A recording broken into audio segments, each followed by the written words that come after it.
There we go. Let's get going. So the thing is, I realized now that yesterday a bit of a refresher stream on Twitter that actually helped me to kind of keep my head a bit more awake onto the next thing, because I always feel like the ramp up and ramp down of just the ramp up of like this session, sometimes it's costing me too much. Let's get started, right? So we've got the input encoding. Let's run this again. I'm gonna close that shit here, and we're gonna do everything in one file. So exactly, but we have a vocabulary, we have a text. So we've got these, and okay, there's something we got to do here, obviously, which is how to test that this encoding is sort of like makes sense or not. But let's just try to get the whole thing to run, and then if it just works badly, we'll take a look at some of these things more in detail. I just at that point in time, I've had to restart so many times that I really kind of want to get done. Want to kind of see an example running. So we've got, and I'm gonna ask for these. I'm gonna ask Ghostwriter. I don't know if you can start like can you just trash. Oh yeah, okay. So I can actually empty that. Okay, cool. So. So can you help me walk through step by step the implementation of the attention the attention mechanism, the attention. The thing is, I don't want to necessarily call it multi-head attention. I know there's the multi-head stuff is kind of, just to parallelize things. But let's see. So I want to just do the attention stuff, right? I first, without all the stuff with all the optimizations. Can you help me through step by step the implementation of the attention mechanism? The attention calculations for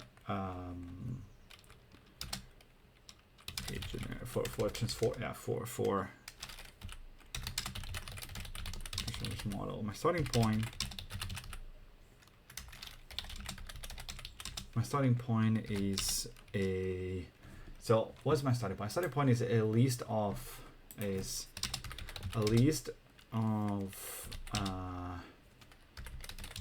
positionally encoded inputs, an array, list with the outputs, right? Training outputs, encoded inputs. Do the inputs have training outputs? Actually, let me just run this for a second. Training outputs. Hope I didn't lose my prompt. Yeah, the output is actually already encoded like that. Okay.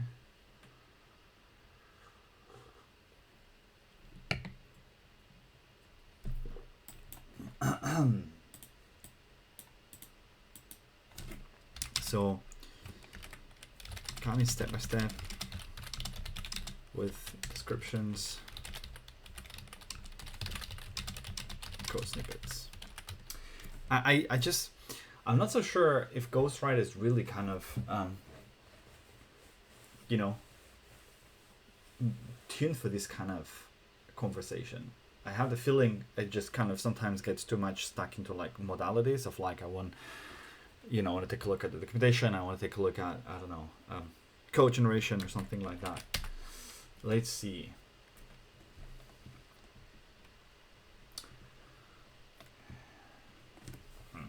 No, okay. So you see explain mode. Go to explain mode. That's what I'm not so much. Can it just use default? I mean, I like, okay. I like that you can change the action. That's good, but it kind of defeats a bit the purpose of these being, you know what I mean? Actually, it's very nice. Explain code, edit code. So you kind of have different modalities, but it almost feels like it should just be more end to end. But anyway, sure. So what does it say here? First, let's start with some preliminary steps. In your code, you have a list in code that contains between code inputs and training outputs. Okay, so it knows where the things are. That's good. Well, assume is a list of NumPy arrays where each array represents an encoded input sequence and trainers is a NumPy array. Okay, so I need to actually turn that into NumPy arrays. Then we've got d model 20 max length of input output sequences.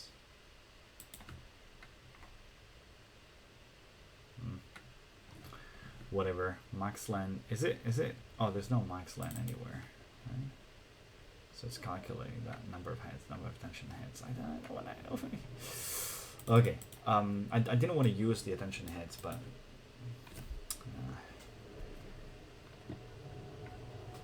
define the parameters and functions for attention calculations. Okay, so these are the parameters for attention weights calculation. Okay, interesting. Let's do that step by step. Let's see if we can just okay, so cool. Okay, guys, give me a second. Pausing the recording. There's someone at the door. I didn't.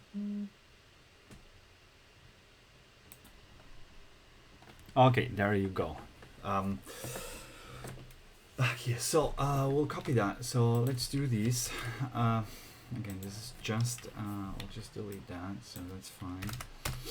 So we should okay, so anyway, so we're now doing the attention calculations. So I got a D model, dimension of the model 20. Is this used anywhere else before there? So I don't need to define that here. But we need max length. That's definitely not. Okay, so that's not what you want to do, obviously. You want to do the... So, maybe that's just... Can I open another ghostwriter?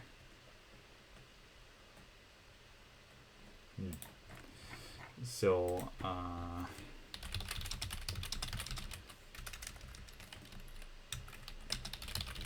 it's to reflect...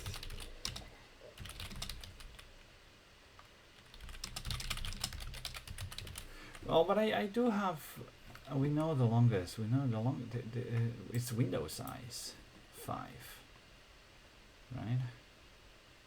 Isn't that what we want to do? Isn't that what max length is for?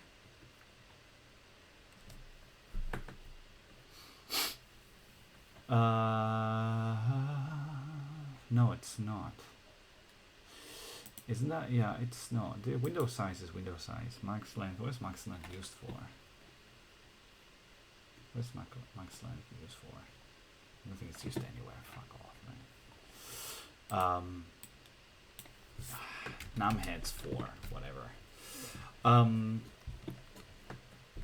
So define the parameters of the functions for attention calculations. Initialize the weight matrices and biases for the attention mechanism. Okay. Okay, that's new. Number of attention heads. So this is softmax. I guess this is just to define for the attention weights, because we want them to be normalized. I guess that's the point. Perform the attention calculation for a single head. Okay. Okay, so how does this, so what is this doing? So this is doing query key value, right? So we've got, like, let's recap that. That was, yeah. So that was this thing where so we were supposed to project something and then make that separation, calculate the attention scores. So it's doing a dot product between query and key. And then the attention scores is calling softmax, and then the weighted values. So the attention weights. I mean, it seems correct, but I actually have to recap what the QKP thing was and why it was. Yeah, exactly. So, and then multi-head attention query key value num heads, right? Okay, so that's when that's where, you know what, I will just use use one. I'll just assume that we've got one head for now. It doesn't matter what is it really doing. Maybe we'll assume that. So we'll assume num heads 1, and I'll try to kind of, okay.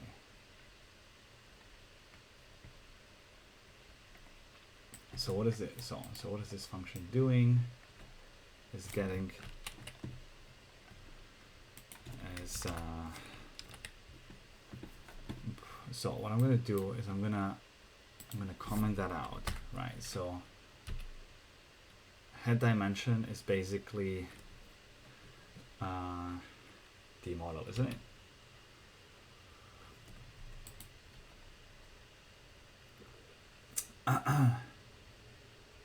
Never used. Oh boy.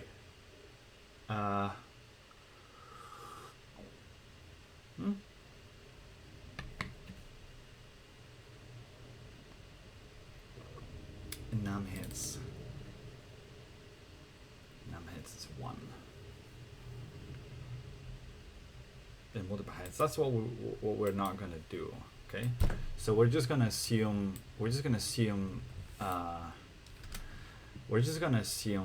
that we'll just do one head. Okay, so I'm not even going to give any head in here. So we'll call that single head attention.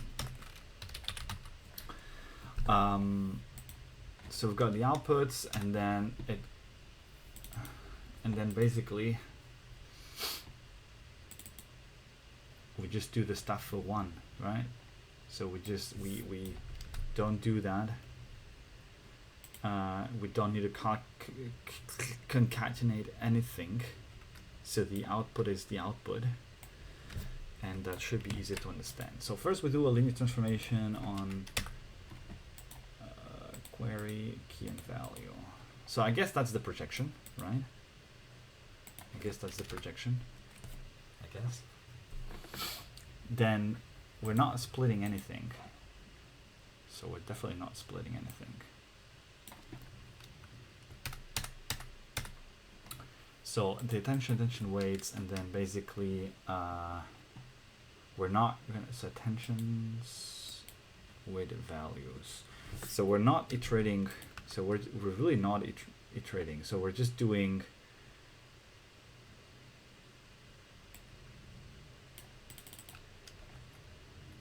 So we're just doing.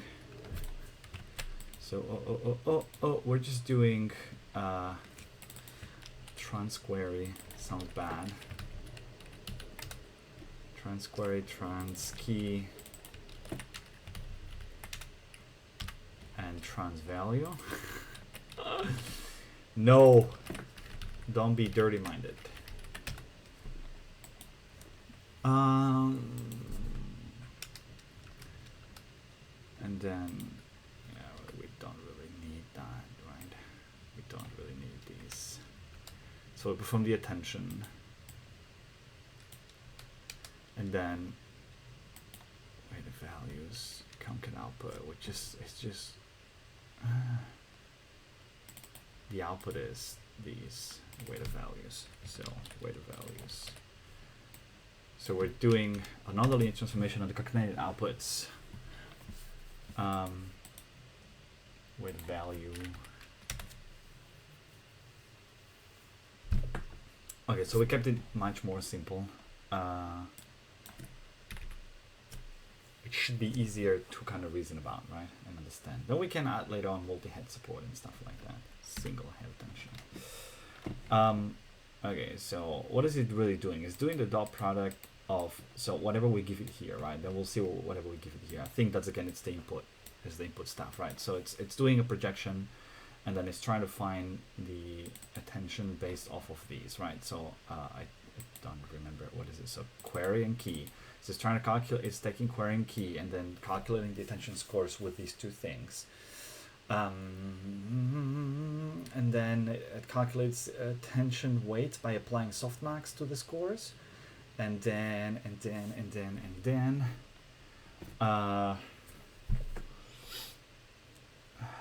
and then it applies those to the values matrix, which the value matrix is going to be what? The input, the output? I have no idea. But okay, roughly the pieces make sense. And then what we are outputting is, what is BO? Oh, that's this here, zeros, whatever it is. Huh. So we're doing the dot product between these and these. That's how we output. Okay. Fine, whatever. And so perform the analysis for each input output pair. Okay, now this is where, okay, so what is this doing? So these are all the functions to calculate the stuff. And now how do we actually do the how do we apply the thing, right? So it says here that we go through the positional encoded inputs. We get the input sequence, the output sequence. Sure, we'll just do it here. So this is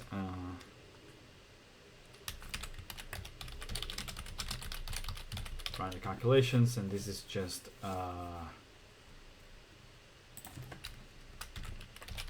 function definitions.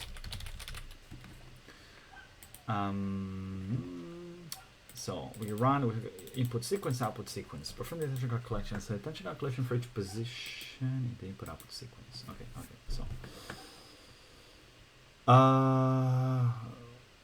what is it doing? Max length. He's using the max length. So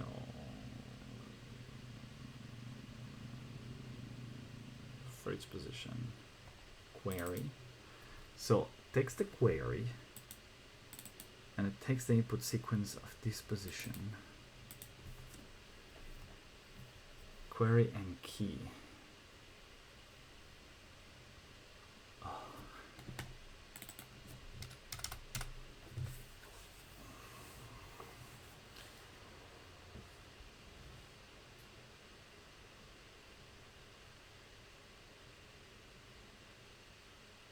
So this is single head attention, definitely. Let's do work out. But that's essentially different than what we had before. I'm not so sure that I understand this.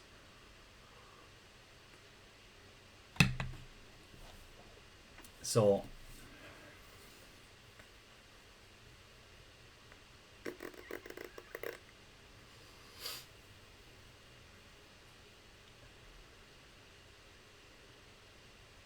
it's taking each. So this is just an input sequence. It's taking each element of that, and it's saying that's my query.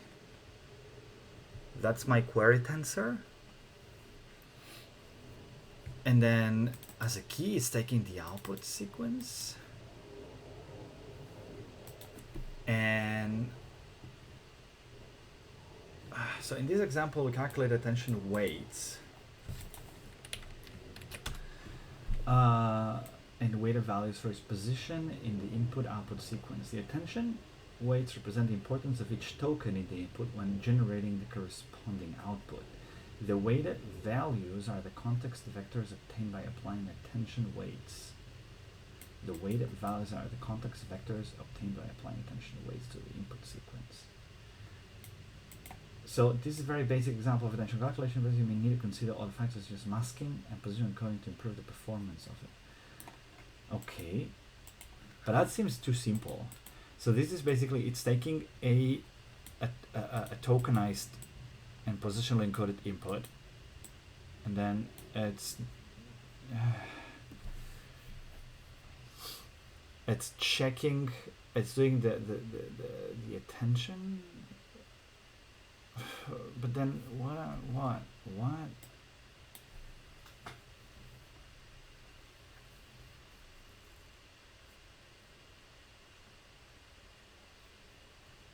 How?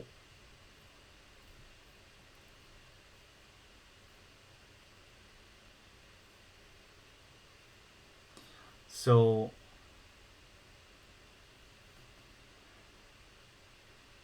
how is that attention at all.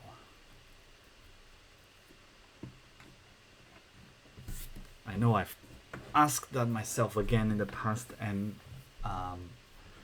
wait a second. So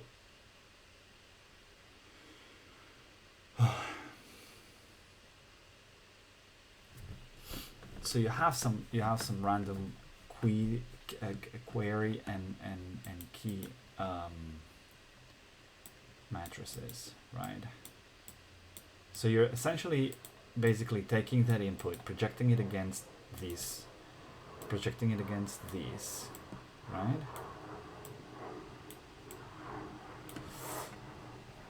So you're projecting it against this random stuff initially. And this is what you're gonna train later, right? I guess you're projecting these. Then you're trying to find the attention, which is basically, but it's a dot product between the query and the key. And here we're just essentially saying the query and the key are the input and the output. Okay. So you're calculating the relationship between those things, because essentially that's what the dot product is, right? Attention. So attention is doing the dot product between these, and it's calculating how much the query is similar to the key. This is a similarity comparison. That's what this is.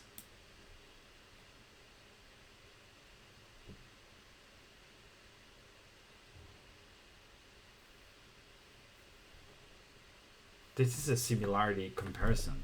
That's all it is.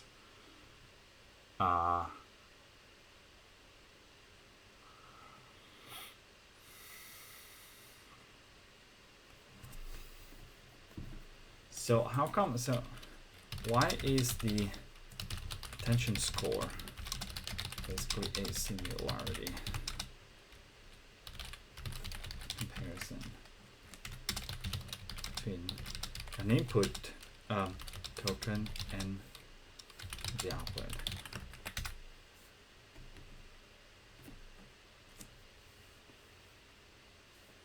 Which essentially determines how much attention or focus should be given to that key token.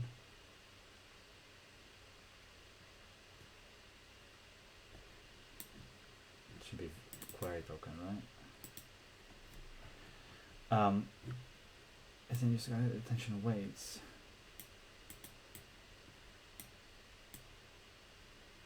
That sentence just makes no sense. That sentence just makes no sense. By comparing the input token with the output token, the attention mechanism can prioritize relevant information and improve the quality of the generated output.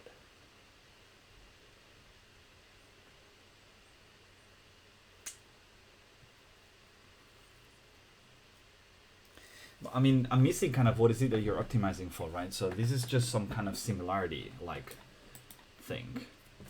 And then the value is the key. Okay, so no, so what is, okay, so what this is doing, I think what this is doing, I think I know. So it's calculating how similar these two things are, right? So it's basically calculating a relationship between these two things. Then it's normalizing that into some kind of weight thing, and then it's applying actually this weight to the value. It's applying these to the value. The value just happens to be the key. So the value actually happens to be the output, right? So we are applying these to the output. That's a good point. We're applying this to the output. So weight of value. And then we'll do something else. So essentially what this is doing is transforming the output. It's transforming the output. It's transforming the output with the information on the of the input. Okay, it's transforming the output with the information on about the inputs. I should write this down somewhere. So essentially, this seems to be transforming the output, calculating a new output, like with relationship info related to the input output comparison kind of data, right? So that's what it seems like it's doing. And so, and then I have basically for a given position, that is the attention output. Or isn't it attention output? Or is doing the other way? Like, and what do we do with these? Okay, what do we do with these? So what do we do with the attention output now? What do we do?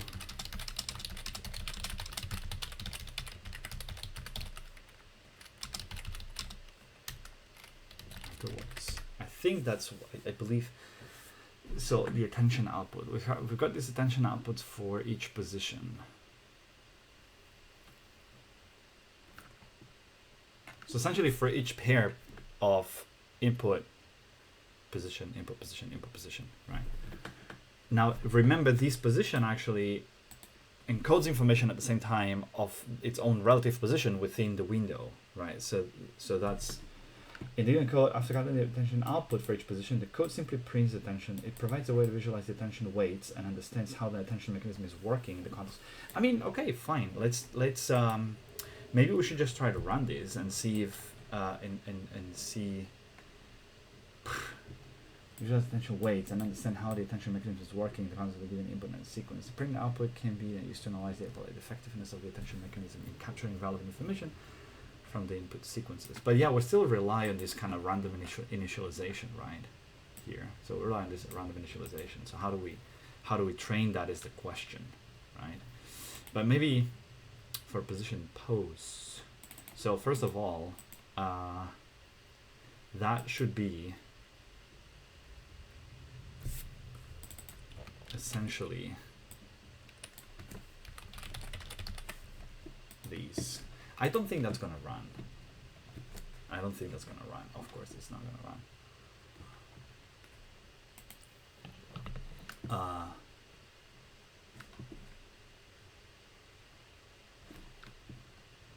Iterable. Oh.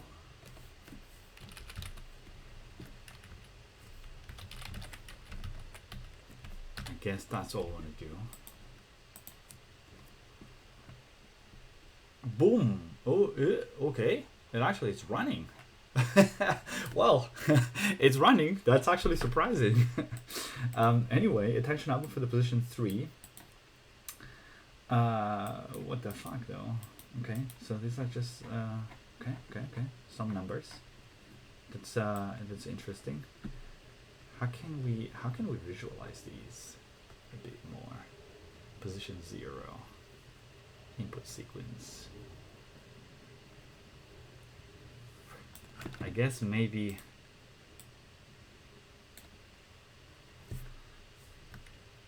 I could just say that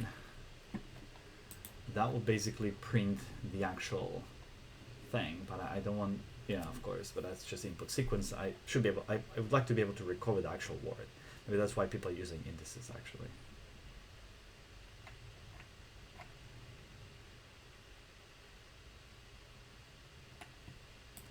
Why is that so weird?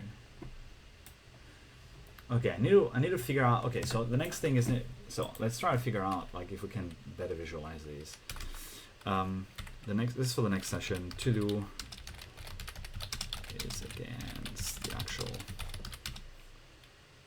readable words, and I guess the next step would be to just kind of then just train that, right? So how can masking help? This is what I don't understand. That's training, that is just it's doing. I don't understand masked multi-head attention. Why? So why? So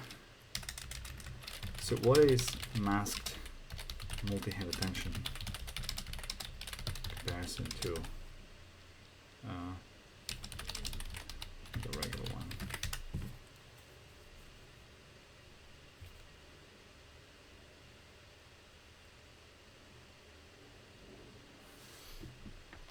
Okay guys, give me a second. I'll pause again because someone's calling. Okay, so here it says mask multi-head attention is a modified version of regular multi-head attention that incorporates a masking mechanism. Regular multi-head attention, each position in the input sequence attends to all positions in the output sequence, which is just one here. However, in a masked multi-head attention, certain positions are masked or ignored to prevent the model from attending to future positions or positions it should not have access to during training. The masking is typically done by setting the attention weights to a very small value or 0 for the masked positions. This ensures that the attention mechanism does not consider the masked positions when generating the output. Masking is commonly used in sequence-to-sequence tasks such as language translation or text generation, where it is necessary to generate the output one token at a time. By using masked multi-attention, the model is able to attend to only the relevant positions in the input sequence and generate accurate predictions without peeking into future positions. It helps in maintaining the. But I don't understand why is that needed at all if the code is organized like that. Like,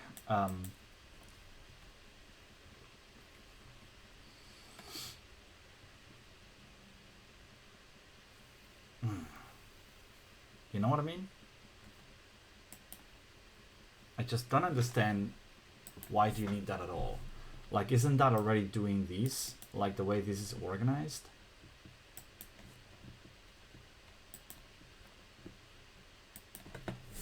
So, but why is this necessary if we only have one output token for each training pair? If you only have one output token per training pair, then the masking attention may not be necessary in the given code. Masking is still used in scenarios where you have multiple output tokens and you want to prevent the model from attending to future positions. Ah, okay. Okay, but then what's the advantage? In the given code, I guess it's just performance. Since each training pair consists of a single input sequence and a single target output token, the regular multi-head attention without masking should be sufficient. The attention mechanism can attend to all positions in the input sequence without need for masking. However, if you apply modify the code to generate multiple output tokens per training pair, or use it for sequence-to-sequence tasks, then incorporating masked multi-head attention will be necessary to homogenize the output tokens in an autoregressive manner.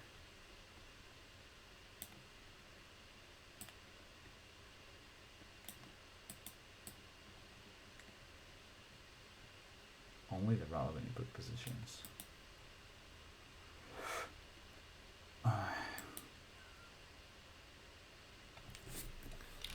Can you? So is masked multi-head attention needed for a next token prediction transformers based model? Typically needed in an next token prediction task. The model is trained to predict the next token in a sequence given the current context. To achieve this, the model needs to attend to the previous tokens in the sequence to generate accurate predictions. Masked multi-head attention is used in the scenario to prevent the model from attending to future positions in the sequence during training. This is important because during training, the model should only have access to the previous tokens to predict the next token. Without masking, the model could cheat by attending to the future tokens, but why? No, it's not attending to future tokens. Without masking, the model could.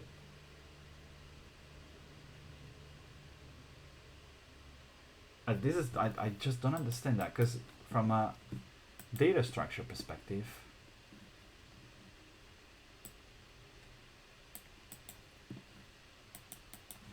unless that's just very inefficient, and so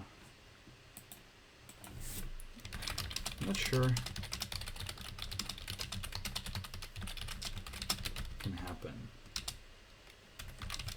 Can you solve this with a proper data structure?